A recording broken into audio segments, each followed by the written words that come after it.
So I'm here with Jalen Williams, 6'5", 6'6", tight end or receiver / tight end, out of Bloomington, Indiana. And want to just dive into it first. You end up committing on June 8th to USF. Right. But there's a whole backstory as to how you got to that point. The first thing I always ask is just how did you get into football? And what was that process like? What did it look like for you just stepping into football? So first, I was always a basketball player, so I didn't really take football serious, but I played in middle school, and then, I was just still like a hooper. Like I didn't really take it serious or anything. And then freshman year, I played it again just because all my friends were playing it. And then I played a couple weeks summer, my sophomore year, and then I just wanted to stop and wanted to focus on basketball. And then next year, it was new coaching staff, all that. And then junior year, it's kind of when I started to take it serious. And that's when I wanted to play at the next level with it. Making a conversion from basketball to football, how was that for you? Because the word is that you actually were a decent basketball player. Yeah, that was nice. How was that conversion for you? It was different. Some of my basketball skills kind of converted into football and everything, but a lot of it was different. When I started working with you, all the footwork, I was looking terrible, and just the simple stuff. When you now go back to basketball, because when we first met with Mom, we talked about just how good you were at basketball, because most football players aren't that good in basketball. Yeah. But you were solid in basketball. Yeah. How was that experience being good at something and then having to leave something you were good at to play something that was completely new, just because the percentages made more sense in a different sport? Like, you were good at basketball. How good were you actually? This is your time to. I was all right. I lacked confidence, I would say. I lacked a lot of confidence. But I feel like once I got older, my confidence started to get there.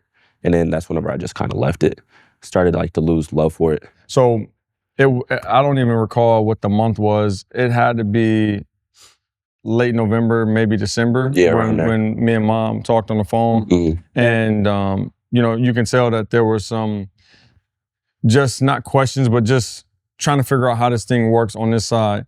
But Mom was a full-fledged basketball mom, taking you to AAU trips and stuff like that.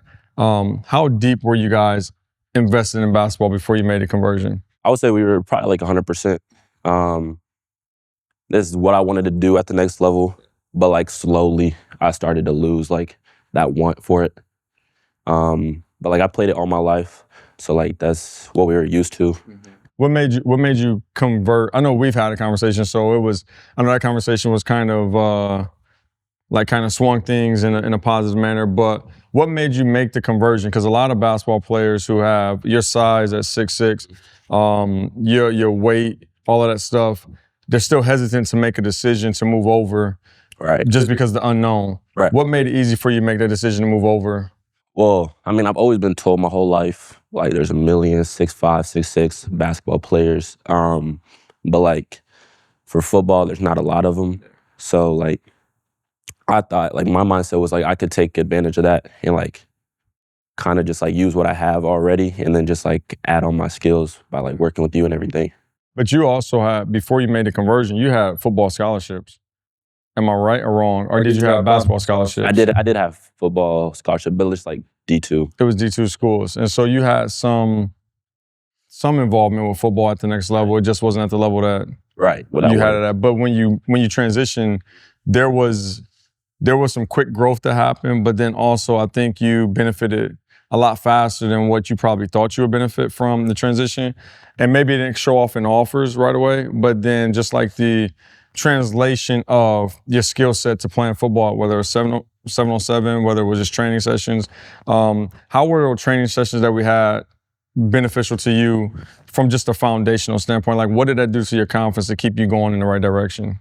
So I started off slow, terrible. Obviously I didn't know what I was basically doing because I never had any real training for football or anything. I just kind of would go out there by myself or whatever.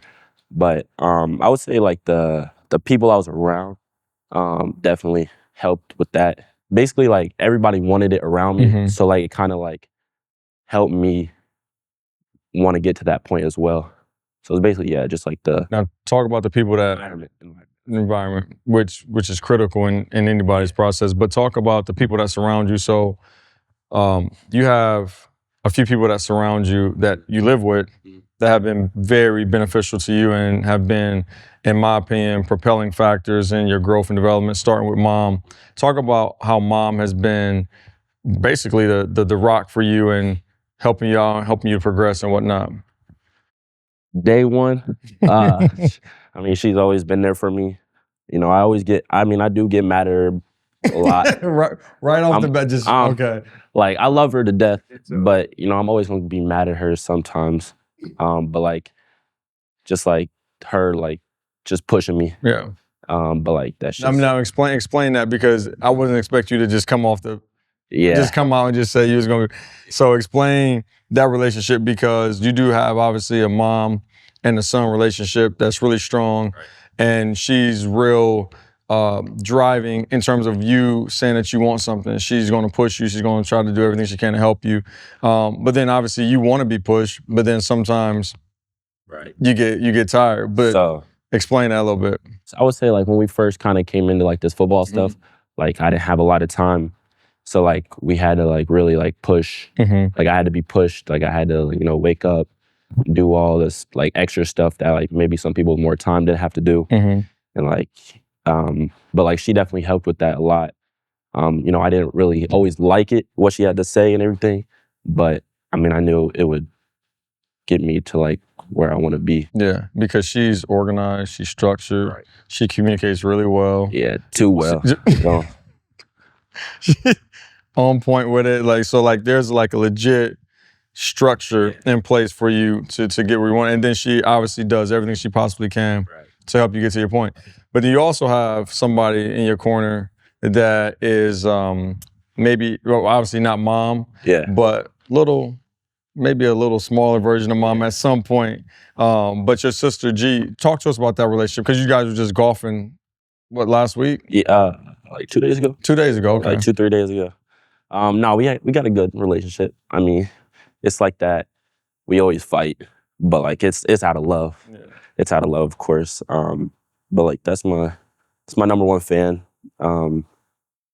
Like she's always trying to, like I can tell she really looks up to me a lot. So kind of just like makes me want to be like a good example. And Giovanna, actually, from my observation, is, I probably shouldn't say this on the record, but probably way more competitive than you are. I mean, would you agree? Would you agree with that? Nah, I do agree. Because she comes here, she trains every now and then, she's focused. Very hard for her to crack a smile when it comes to competition. She gets that from me, though. She gets that from you. I always say that. She gets it from you and does it better than you. Yeah. Cool. So talk to us about the whole just transition process. You played 7-on-7, coming from AAU. How different were the cultures of 7-on-7 and AAU? AAU was more like a structured, I would say. It was definitely more like structured, like not as like a sport, but like... It's more established. Right. Like you got like scheduled games and all that. 7-on-7 is more like you train and then you kind of just going out there just to like work on like what you've put the work in for. I had a lot of fun with it. I wish I could have played in more tournaments, like bigger tournaments and all that. When you look at AAU and then 7-on-7 and you look at your size and what you can do in terms of just being a presence, how easier was it in 7-on-7 to be a physical presence with your ability to catch the ball, run around, than it was for you to be a physical presence in basketball, knowing that you were 6'5"? Yeah. So like every time I walk into like a 7-on-7 tournament, I feel like there's not a lot of like 6'5", 6'6" like football players, especially at like a skill position. When I came to like 7-on-7, all that, like I definitely already had some advantages. Like, but with basketball, I mean, I was just a normal sized person on the court. But just me, basically my size just helped me a lot. Because I still think that and I've said this to a couple players that I've been in these interviews, but this is probably resonate with you really well.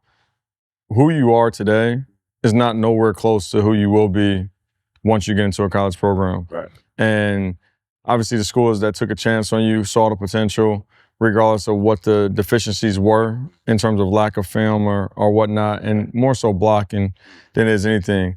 I believe that if you had 2 years under your belt or a year of blocking, I mean, we're talking probably about a national recruit right now, but that's not necessarily the case. With that being said, when you go through the recruiting process and you do see that you can be this physical presence, how did it make you feel to know that schools were interested in you in football, and a lot of them compared to basketball after you already made a decision to focus on football?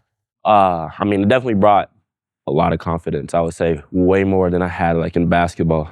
But I just feel like if I just had a little bit more time, I would definitely just be up there with like all them recruits and all that.